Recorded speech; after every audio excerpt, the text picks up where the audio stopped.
Hello and welcome to Yan Food Times. I visited Toronto, Canada and wanted to share the foods that I ate. I didn't have time to record a lot of good videos, but I wanted to share with you all. And this was a different kind of trip, so please be understanding and thank you. First off, it was at the Vancouver airport. There weren't a lot of fast food options around the area, so we had no choice but to get food from Pacific Farm Market. It's just that the food was a lot more pricier than I thought, and service was not the best, as they thought talking with co-workers was way more important than taking people's orders, and there was a line.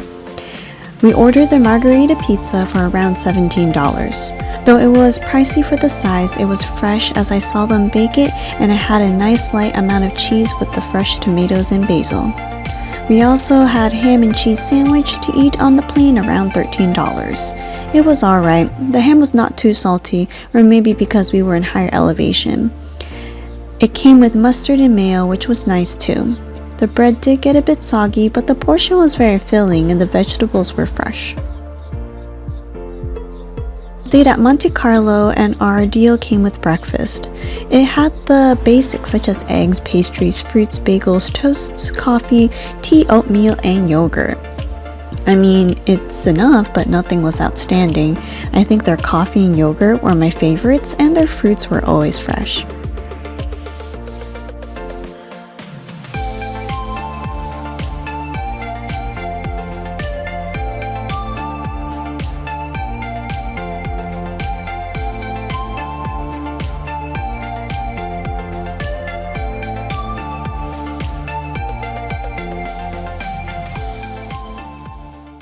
On another day, I had dim sum.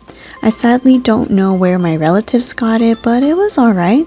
I really like the fried dishes as I can't find them in my hometown, and it was still crispy and crunchy after takeout. The shrimp paste stuffed in tofu and veggies were also very nice and flavorful too. Mr. Kanji Chinese Cuisine was the place we went for takeout. It used to be really good when we had it in the past. The eel fried rice was still good, but not as well seasoned. They had a lot of eel throughout the rice, so that part was good. The tofu was very nice, smooth on the inside with a nice silky texture and a nice little chewiness and crisp on the outside. They gave a hearty amount of the broccoli, which was cooked nicely, not too raw and not mushy. The beef whole fam was good, better than the ones in the States, or I guess I can say my hometown. The congee was okay, not as good as before, as it was lacking flavor and had limited toppings. Even though we asked for €1,000 egg and salted pork, there weren't a lot. We walked around Asia Food Mart and just wanted to share how cool and big this place was. Compared to my hometown Asian supermarkets, this is 3 to 4 times the size. They had lots of fresh fruits and vegetables. The meat and the seafood products were amazing too. Lots of different shellfish, meats, and even bones for making soup.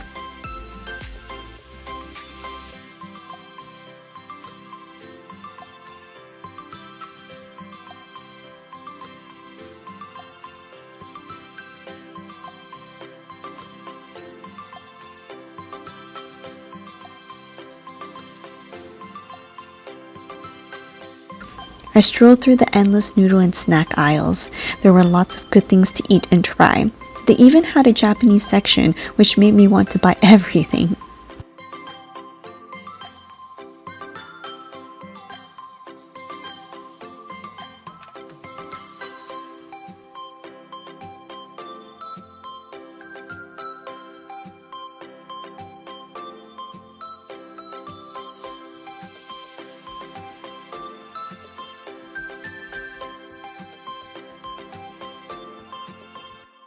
They even had a hot meal section for those who have no time to buy food or make food, and then you can just go home and eat it right away.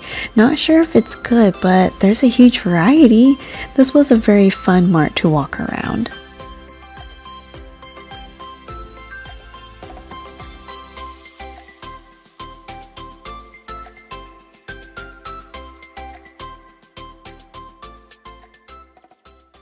I also went to 2 cafes. The first one is Ivana.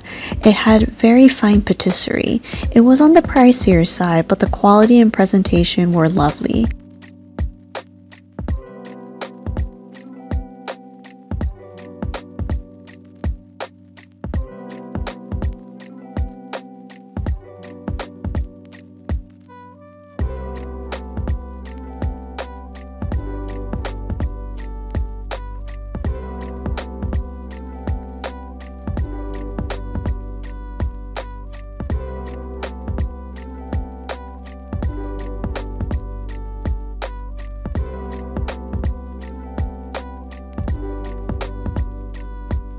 I ordered the oolong lychee cake and Bailey's tiramisu.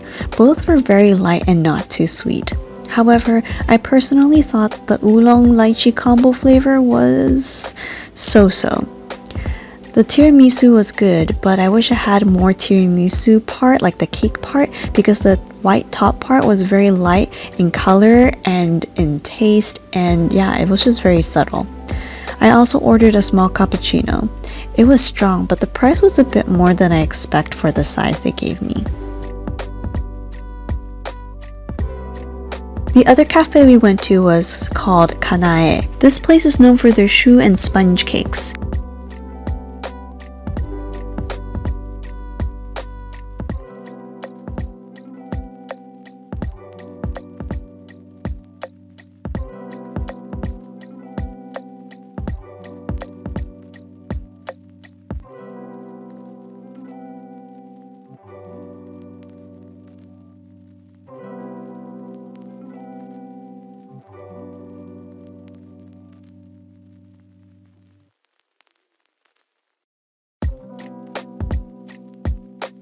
I wanted to try the black sesame sponge cake. It was beautiful, but it lacked flavor.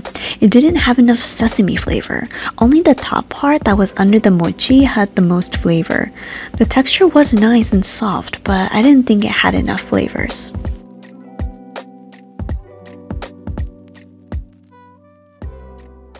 We ordered takeout food from a Japanese restaurant called Hibiki. We used to go there all the time, but takeout was good too. We ordered plenty of thick, fatty, and juicy hamachi and salmon sashimi. It was so good. I haven't had such fresh and delicious sashimi in a long time. The ikura, salmon, and uni bowl was also lovely. The ikura were huge eggs and it was really good. It wasn't like the unfresh fishy flavor, and of course the salmon was good, though it was a different kind of cut. The uni, I wish there was more. The cucumber salad was lovely and refreshing. It cleansed the palate and it was filled with lots of different textures. The rainbow roll was also extremely good with a hearty amount of fish on top, and the roll itself was also delicious. My grandpa with weak teeth was able to eat all of that. The grilled ox tongue was good, but it was cold when we ate it, so it got a little harder. However, the flavor was lovely. I didn't eat the roasted duck soba except one slice of the duck, a different type of smokiness flavor, and the texture was lovely. I think the soba bowl would be good too. Sam's Congee Delight was better than the other takeout place for congee.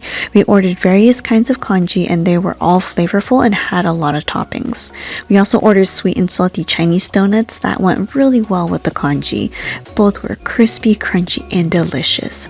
The stir-fried noodles were alright. If we heated it up, I think it would be better. It wasn't soggy, it was fried nice and dry. The changfeng was also lovely with the sauces. It's something that we rarely find in my hometown and I ate a lot of it. Alright, at the airport, I had Tim Hortons egg sandwich and their coffee. It wasn't outstanding, but it was good. It was nice and warm, especially the coffee was piping hot. We then arrived at the Vancouver airport and tried rice tails. It was one of the worst meals ever.